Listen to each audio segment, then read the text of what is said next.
저는 올해 37살이 되었고 조금은 규모가 있는 식당을 운영하고 있는 사람입니다. 식당을 처음부터 이렇게 크게 시작했던 건 아니었죠. 부모님이 하시던 곳을 물려받아서 식당을 운영하다가 지금은 약간은 고급스러운 느낌으로 전향하려고 리모델링을 했습니다. 그 결과 생각보다 가게는 더 승승장구하게 되었습니다. 그래서 결국 몇 군데의 다른 컨셉의 식당을 더 시작하게 되었고 남들에 비해 조금은 빨리 성공의 단맛을 보고 있는 상황입니다. 하지만 이런 제게도 남들에게는 차마 말 못할 사연이 있어서 이렇게 글을 쓰게 되었네요. 일단 핑계로 들릴 수도 있겠지만 일에 집중해서 사느라 그런 것도 있고 여자에 대한 믿음이 많이 사라지는 계기가 생겨서 저는 아직까지 미혼으로 지내고 있습니다. 제가 하고 있는 고민은 친구였던 놈의 아내와 사랑을 나누게 되었고 그 사실을 친구가 알게 되면서부터입니다. 어릴 때부터 저는 부모님의 가게가 엄청 바쁘셨기 때문에 항상 학교를 다녀오면 매일같이 부모님을 도와서 가게 일을 돕기 바빴습니다. 그러다 보니 자연스럽게 많은 친구들과 어울리지는 못하게 되었고 어느 순간부터는 제가 학교에서 괴롭힘을 당할 뻔한 상황까지 생겼었습니다. 하지만 그땐 제가 워낙 숫기도 없고 말주변도 뛰어나지 않아서 학교에서는 조용히 지냈는데 오히려 그 덕분인지 주변 친구들은 저를 괴롭히는데 흥미를 잃게 되었고 저는 또래 친구들과 크게 다를 바 없이 학창시절을 지내게 됐었죠. 그렇게 성인이 될 때까지 학창시절 친하게 지냈던 몇몇 친구들만 봐오면서 지내왔었죠. 몇 년 전 일입니다. 어느 날 친구들과 술을 한 잔 마시는데 동창회를 하는데 친구들이 다 같이 나가자고 하더라고요. 사실 저는 내키지는 않아서 참석하지 않으려고 했습니다. 어릴 때의 기억은 그다지 좋지 않았었기에 별로 나가고 싶지 않았죠. 그런데 그때 친구의 한마디가 제 마음을 돌리는 계기가 되었습니다. 너 지연이도 이번 동창회 모임에는 참석한다는데 너 진짜 안 나가려고? 지금은 이렇게 사업도 성공해서 잘 사는데 지금 이런 모습 보여주고 싶지 않냐고 하는 겁니다. 그래서 저는 1초의 망설임도 없이 동창회를 꼭 참석해야겠구나 라고 생각을 했습니다. 어릴 때부터 짝사랑했던 그녀도 동창회에 나온다고 하니 어떻게든 나가고 싶었죠. 그때는 정말 말주변도 없어서 바라만 보고 마음을 애태웠던 여자인데 제 마음 가슴속에 묻어두었던 감정이 다시금 살아나는 기분이었습니다. 그렇게 동창회 모임의 날이 다가왔고 거의 20년 가까이 한 차례도 보지 않다가 만나니까 누가 누군지도 잘 모르겠더라고요. 하지만 딱 2명은 정확하게 얼굴을 보자마자 옛날 생각이 나서 바로 알겠더군요. 한 명은 제 짝사랑이자 첫사랑이었던 그녀였었죠. 어릴 때에 비해 나이가 많이 들어서 30대 초반이 되었을 때라 풋풋함보다는 약간은 성숙해진 느낌이었고 옛날 얼굴이 조금은 묻어났지만 약간은 평범하게 변해 있더라고요. 그래서 첫사랑은 가슴에 묻어두라는 말이 괜히 있는 게 아니구나 싶었습니다. 그렇게 조금은 실망감을 안고 괜히 왔다 싶은 마음이 들었지만 막상 다들 오랜만에 보니까 반가워서 주변 동창들과 인사를 하고 있었죠. 그러다 눈에 들어온 한 친구. 그 친구는 잊을 수가 없는 얼굴이었습니다. 어렸을 때 저를 모함하고 따돌리려고 주동했었던 친구였었죠. 여전히 곱상하게 생긴 외모에 여자들이 잘 따를 만큼 잘생겼더라고요. 그 친구도 저를 보더니 다가와서 인사를 건네더라고요. 그동안 잘 지냈냐? 어떻게 지내냐? 이런 형식적인 인사를 나누는데 사실 딱히 다시 보고 싶지는 않았던 친구였기에 껄끄러웠습니다. 그래서 별로 기분이 좋지 않아 대충 대답을 하고는 얼른 다른 자리로 몸을 옮겼죠. 그렇게 한창 동창회는 무르익어갔고 다들 술이 점점 취해가던 중에 그 친구는 제게 다시 다가왔습니다. 제가 먼저 말하지도 않았는데 제게 먼저 말을 하더라고요. 어릴 때 자신이 괴롭혔던 거 평생 후회했고 미안했다면서 정말 연락하고 싶었는데 네가 불편할까봐 차마 연락을 못했다고 말하더라고요. 그러면서 본인은 어릴 때부터 가난에 찌들어서 생활이 힘들었는데 제 부모님이 돈을 많이 버셔서 그게 부러워서 어린 마음에 너무 짓궂었다고 사과를 하는데 솔직히 어릴 때 일이라 그럴 수도 있겠구나 싶었고 저는 괜찮다고 대답을 했죠. 그렇게 그날 동창회는 끝이 났고 제 마음속에 간직하던 첫사랑은 떠나보내게 되었고 제가 가장 증오했던 친구는 제 친구로 남게 되었습니다. 그리고 나서 몇 달 뒤에 저는 되게 괜찮은 여자친구가 생기게 되었습니다. 직원의 소개로 만나게 된 여자였는데 성격이 엄청 다정하고 착했습니다. 직업도 좋고 외모적으로도 예뻤기에 제가 적극적으로 대시를 해서 만나게 되었죠. 그 당시 여자친구는 저보다 10살이나 어린 한참 연하였지만 본인은 연상을 좋아한다면서 제 부담을 덜어주더라고요. 그때는 정말 세상이 밝아 보이더라고요. 사업도 승승장구 하던 시기였고 어리고 예쁜 착한 여자친구가 생겼으니 말이죠. 그리고 저도 나이인지라 결혼을 전제로 진지한 만남을 가지고 있었는데 이 여자와 결혼을 하게 되면 내 인생은 즐겁겠구나 싶었습니다. 그러다 어느 날 저는 동창회에서 만난 친구와 술자리를 가지게 되었습니다. 술을 한참 마시다가 친구는 우리 다른 동창 친구들도 불러서 같이 여름을 맞이해서 여행을 가는 게 어떻겠냐고 하더군요. 그래서 저는 사업을 확장하느라 바빠서 시간을 많이 내기 어려운데 아마도 여자친구와 가야 될 것 같다고 거절을 했더니 그 친구는 기왕 가는 거 자신도 여자친구 데려갈 테니 저보고 여자친구한테 말해서 같이 커플 여행 가면 되지 않겠냐고 제안을 하더라고요.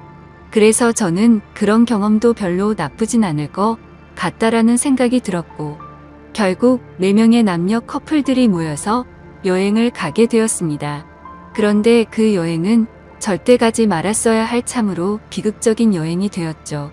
친구의 여자친구는 사진으로 미리 봤지만 역시나 엄청난 미인이더라고요. 외모와 몸매는 사실 제 여자친구에 비하면 훨씬 월등했고 나이만 빼놓고는 모든 게 더 완벽했었죠. 그냥 누가 보면 저 두 커플은 선남선녀 같고 연예인처럼 보이는 모습이었죠. 그에 비해 저는 평범한 30대 초중반 남자였고 제 여자친구는 어리고 예쁜 상큼한 모습이었습니다. 그렇게 저희 4명은 1박 2일로 여행지로 떠나게 되었습니다. 친구는 차량을 렌트하였고 저는 숙박업소와 음식을 준비하게 됐습니다. 그 당시 친구는 사업을 준비하던 시기였고 제가 여유가 있었기에 굳이 금전적인 지출에 대해서 얼마씩 모으자고 하기엔 별로라는 생각에 제가 준비를 했죠. 그런데 여행을 가서 뭔가 기분이 더러워지기 시작하더군요. 여자친구는 제 친구의 사소한 농담에도 자지러지듯이 리액션을 하면서 장단을 맞추고 제가 불을 지피고 있는데 그 둘은 음식을 준비하면서 둘이서 야채를 씻고 오고 그러더군요. 그래서 저는 친구의 여자친구에게 말을 건넸습니다. 친구가 잘해주냐고 물어보니 별로 기분이 좋지 않은 듯 조용히 네라고 대답을 하더라고요. 그래서 친구 여자친구도 저처럼 별로 기분이 좋지 않구나라고 생각을 했습니다. 그렇게 다 같이 준비한 음식과 술을 마시게 되었고 다들 점점 술에 취해가고 있었죠. 한참을 마시다 보니 저는 술에 취해서 정신을 잃고 잠깐 잠이 들었습니다. 눈을 떠보니 친구 여자친구만 혼자서 덩그러니 술을 마시고 있더라고요. 친구랑 제 여자친구는 어디 갔냐고 물어보자 앞에 바람 좀 쐬러 나갔다고 말하더군요. 근데 이게 도대체 무슨 말도 안 되는 상황인지 도저히 이해가 안 가더라고요. 친구는 본인의 여자친구를 놔두고 왜 제 여자친구랑 바람을 쐬러 갔는지 너무 어이가 없었습니다. 그리고 이 여자친구는 그런 둘을 놔두고 왜 혼자서 여기서 술을 마시고 있는지 이해가 안 됐죠. 그래서 저는 왜 혼자서 안 나가고 여기 계시냐고 했더니 그냥 피곤해서 쉬고 싶어서 방에 남는다고 했다더군요. 저는 기분이 불쾌해서 곧장 여자친구를 찾으러 밖으로 나갔습니다. 친구와 여자친구에게 전화를 수십 통을 해도 받지를 않더라고요. 너무 걱정도 되기 시작했고 화가 나서 다시 숙소로 들어가려고 하는데 저 멀리 바닷가 등대 아래쪽에서 불빛이 보였습니다. 그쪽으로 다가가 보니 친구와 여자친구가 오고 있어서 저는 바로 욕을 했습니다. 내가 전화를 몇 통을 했는데 안 받냐고 온갖 짜증을 냈죠. 그러자 친구와 여자친구는 무음이었다고 말하는데 누가 그 말을 믿을 수 있을까요? 저는 당장 사실대로 말하라고 했고 여자친구는 오빠 미안이라고 하더군요. 정말 그 한마디에 가슴이 철렁 내려앉았습니다. 그때 확신을 하게 됐고 친구에게 주먹질을 하려고 하는데 날렵하게 피해버렸고 저는 취한 상태여서 그 자리에서 넘어지고 말았습니다. 그러더니 친구였던 그놈은 풋소리를 내면서 웃는데 너무 자존심도 상했고 비참했습니다. 저런 정신 나간 놈을 믿었던 제가 멍청했었죠. 그래서 저는 너네 같이 더러운 것들은 살다가 생전 처음 본다고 말했고 앞으로 내 인생에서 절대로 눈에 띄지 말라고 했습니다. 그러고는 저는 택시를 타고 곧장 집으로 돌아왔습니다. 그렇게 저는 살면서 가장 큰 배신감을 겪게 되었고 씻을 수 없는 상처를 받게 되었습니다. 결혼까지 생각했었던 여자친구에게 그렇게 배신을 당하고 났더니 도저히 정신을 차리지 못하겠더라고요. 그 후로 며칠 동안을 일은 뒷전이었고 회인처럼 술만 마셨습니다. 정말 정신 나간 사람처럼 웃다 울다 비참한 하루하루를 지내고 있었죠. 그러다 한 달 정도가 지난 뒤에 여자친구에게서 연락이 오더라고요. 새벽 시간에 잘 지내고 있냐고 카톡이 오는데 정말 너무 미웠지만 또 한편으로는 반갑기도 하고 말로는 표현이 안 될 그런 감정들이 들었습니다. 결국 저는 너무 멍청하게도 여자친구에게 답장을 하게 됐습니다.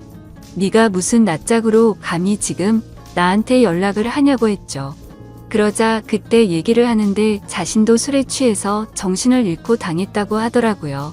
술에 취해서 바람을 쐬러 나왔을 뿐인데 그런 일이 벌어졌답니다. 저는 그 말을 고지고대로 믿었습니다. 아니 사실 그 말을 믿고 싶었던 걸지도 모르죠. 그만큼 제게 있어서 그 당시 여자친구의 존재는 너무 큰 사람이었습니다. 저는 그런 여자친구를 용서를 하고 다시 만나게 되었지만 믿음이라는 건 한번 무너지고 나니 도저히 회복이 안 되더라고요. 그렇게 겨우겨우 버티면서 만나던 어느 날이었습니다. 같이 밥을 먹다가 여자친구가 화장실에 간 사이 여자친구의 폰이 울렸습니다. 사실 여자친구가 의심스러워 비밀번호 패턴을 외워두었기에 바로 풀어서 확인을 했죠. 근데 평소 여자친구는 카톡을 썼는데 알 수 없는 메신저로 연락이 와 있더군요. 예상대로 여자친구는 아직도 제 친구라는 그놈과 연락을 주고받고 있었습니다. 정확히 말하면 여자친구가 그 친구놈에게 매달리고 있더군요. 친구는 여자친구가 너와 연락하는 거 불편해하니까 이제 그만하라고 하고 있었고 제 여자친구는 일단 만나서 얘기하자 오빠를 너무 사랑해서 아무것도 못하겠다 이따위 내용을 보내고 있더군요. 차라리 다시 만나지 말걸 이라는 생각이 들었습니다. 때마침 여자친구는 테이블로 오고 있었고 저는 곧장 일어서서 나가버렸습니다. 그리고 그날 이후로는 깨끗이 잊었고 모든 연락을 차단하고 일에만 집중해서 살았습니다. 아무쪼록 저는 그 계기로 여자에 대한 혐오증이 생겨버렸고 결혼을 절대 하지 말아야겠다라고 생각하고 살았습니다. 그 결과 결혼을 하고 평범한 삶을 사는 데는 실패를 했지만 사업이 연쇄적으로 잘된 덕분에 또래 누구보다도 성공한 삶을 살고 있었죠. 그렇게 저는 마음도 점점 안정을 찾아갔고 새로 런칭한 레스토랑에서 일을 보고 있었습니다. 그런데 엄청 미인의 여자들이 가게로 들어오더라고요. 저는 반갑게 인사를 하면서 테이블로 안내를 하는데 그 일행 중에 한 명이 제 이름을 부르면서 혹시 재우씨 아니냐고 하더라고요. 그래서 얼굴을 봤더니 친구놈의 여자친구였습니다. 몇 년이 지났지만 워낙 미인이었기에 바로 알겠더라고요. 끼리끼리 논다더니 미인들끼리 노는구나 싶었죠. 근데 그런 미인들 중에서도 사실 제일 예쁘더군요. 아무튼 그녀의 주변 친구들이 아는 분이냐고 물어댔고 그녀는 예전에 알게 된 분이라며 혹시 여기도 새로 오픈한 곳이냐고 묻더라고요. 저는 맞다고 대답을 했고 주변에 있던 사람들이 어떻게 이렇게 젊은 나이에 이렇게 좋은 자리에 큰 레스토랑을 열었냐면서 다들 놀라워하는데 괜히 으쓱하더군요. 그래서 즐거운 시간 보내라고 하고는 뭔가 잘난 척이 하고 싶었던 건지 비싼 와인을 서비스로 내주었죠. 그렇게 그날 이후로 그녀는 이따금씩 저희 레스토랑에 찾아오고는 했고 가벼운 인사들만 나눴습니다. 그러다 점심 식사를 마치고 나가면서 오늘 저녁에 술이나 한잔할까요? 라고 묻더라고요. 저는 갑자기 그런 제안을 받자 뭐 하는 거지 싶었는데 본인도 그때 만나던 친구놈과 헤어졌다며 시간 괜찮으면 연락하라면서 명함을 주고 나가더라고요. 내가 왜 너랑 술을 먹냐고 생각은 했지만 행동은 달랐죠.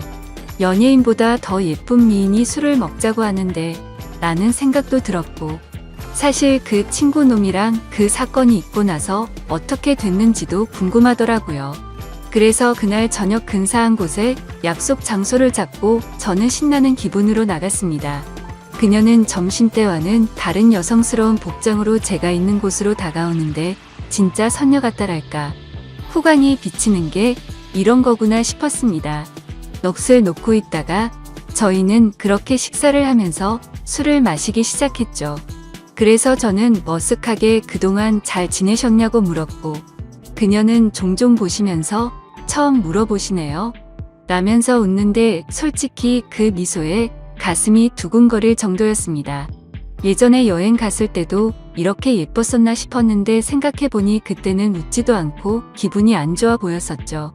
아무쪼록 이런저런 사소한 잡담을 나누면서 술을 마셨고 어느 정도 술이 취해갈 때쯤 제가 진짜 궁금했었던 걸 저는 물었습니다. 그때 여행 갔을 때 친구놈이 그런 짓 한 거 알았냐고 물어보니 바람기가 너무나도 심한 사람이어서 헤어지려고 마음먹고 있었기 때문에 상처가 되긴 했지만 그냥 그러려니 했고 그날 이후로 바로 헤어졌다고 하더라고요. 그래서 저는 뭔가 이상하긴 하더라고요. 여자친구를 다시 만날 당시의 친구놈이 여자친구가 연락하는 거 불편하다고 했는데 그새 다른 여자친구가 생겼었던 건가? 라고 생각을 했습니다.